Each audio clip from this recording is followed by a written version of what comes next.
BJP तय करे कि अगर रणजीत सिंह चाहिए तो हलोपा को दूर करेगा, अगर हलोपा को रखेंगे तो रणजीत सिंह अपना रास्ता तय करेगा। अगर मुझे अनदेखी करेगी तो मैं तो चुनाव लड़ूंगा, फिर बीजेपी अपना देखे, मैं चुनाव लड़ूंगा। पहले चाहूंगा बीजेपी से लड़ूं, मैं बीजेपी से लड़ना चाहूंगा, पर बीजेपी से रिस्पेक्टफुली लड़ना चाहूंगा। ये नहीं कि मेरी बीजेपी कमेटी जो बनी हम कहीं नहीं है। किसान प्रावो कैनरी एग्रो तुहाडे लई लैके आया है कैनस्टार जिहड़ा तुहाडे झोने नूं वकानी रोग नहीं होण देंदा अते तुहाडे झोने दी हाइट नूं कंट्रोल करके झोने नूं गिरन तो बचाउंदा है। कैनस्टार अपनाओ, झोना बचाओ। है कि आप बीजेपी छोड़ रहे हैं, क्या कहना है आपका? नहीं, कहीं नहीं कहा मैंने मैं बीजेपी छोड़ रहा हूँ, बीजेपी में हूँ। देखिए, मैं लोकसभा का चुनाव लड़ा और मुझे इन्होंने टिकट दिया आधा घंटा पहले, बहुत ही इज्जत दी। कैबिनेट जब नायब सिंह जी की श्रेणी की बनी तो पहले 5 में मुझे रखा, मैं वो भी अच्छा बढ़िया मैच था। पर अब जो नई कमेटी बनी है, जिस तरीके से ये कर रहे हैं, और जो चीफ मिनिस्टर आए हैं नायब सिंह सैनी गोपाल कांडा के घर गए और उसके बाद उनकी ये स्टेटमेंट देना कि हम 15 सीटें लड़ेंगे इन अलायंस, और अपने बेटे को वहाँ रानिया में कैंडिडेट खड़ा करना, ये कुछ मुझे ठीक नहीं लगा। इस पर मैंने कल वर्कर्स मीटिंग बुलाई और ये कल कर गया कि मैं चुनाव लड़ूंगा। अगर बीजेपी सम्मानजनक तरीके से मुझे कुछ चुनाव लड़ाना, मैं राजनीतिक आदमी हूँ, मैं तो बीजेपी 2 महीने पहले ज्वाइन करी है, मैं बीजेपी में भी रहना चाह रहा हूँ।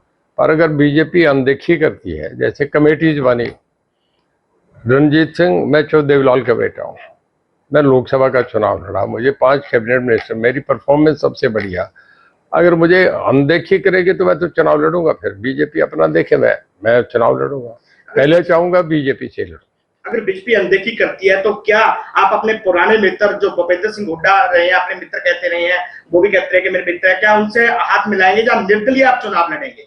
देखिए, ये समय और परिस्थितियां आपकी भूमिका तय करती है। मैं कैसे लड़ूं, पिछली बार मैं इंडिपेंडेंट लड़ा, सपोर्टर मेरे साथ है, मेरा वोट बैंक मेरे साथ है, मेरा चुनाव लड़ना निश्चित है। आज भी मैं ये कह रहा हूँ, मैं बीजेपी से लड़ना चाहूँगा, पर बीजेपी से रिस्पेक्टफुली लड़ना चाहूँगा।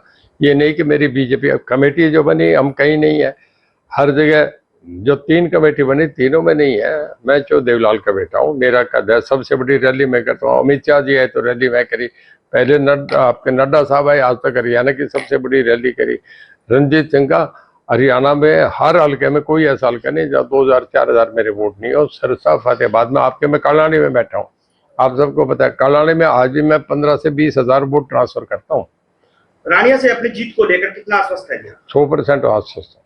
पिछले दिनों आपने देश के प्रधानमंत्री से मुलाकात की, उसको लेकर क्या चर्चाएं रही, उसका किस बात को लेकर प्रधानमंत्री से चर्चा हुई? क्या देखिए, प्रधानमंत्री देश के प्रधानमंत्री है, 66 करोड़ लोगों ने उन्हें प्रधानमंत्री चुना है, उस देश के सबसे पॉपुलर लीडर हैं, दुनिया के पॉपुलर लीडर हैं। मैं उनसे बधाई देने गया था कि वो 3री बार बने हैं देश के। पंडित जवाहरलाल नेहरू के बाद आज तक कोई आदमी इतना नहीं, 15 साल तक किसी को प्रधानमंत्री चुनना बहुत बड़ी बात है। इस करके मैं उन्हें बधाई देने गया था, मेरी कट से काम थी। हलोपा अपने आप को एनडीए का घटक बताती है, लेकिन उनकी ओर से जो है रानिया में अपने कैंडिडेट उतार दिया, उस बात को लेकर क्या कहना चाहेंगे आप? देखिए, उसी पे तो कल मीटिंग मैंने करी थी, उसमें मेरे लोगों ने मुझे कहा कि आप चुनाव लड़ो, मैं चुनाव लड़ूंगा। अब वो बीजेपी तय करे कि अगर रणजीत सिंह चाहिए तो हलोपा को दूर करेगा, अगर हलोपा को रखेंगे तो रणजीत सिंह अपना रास्ता तय करेगा।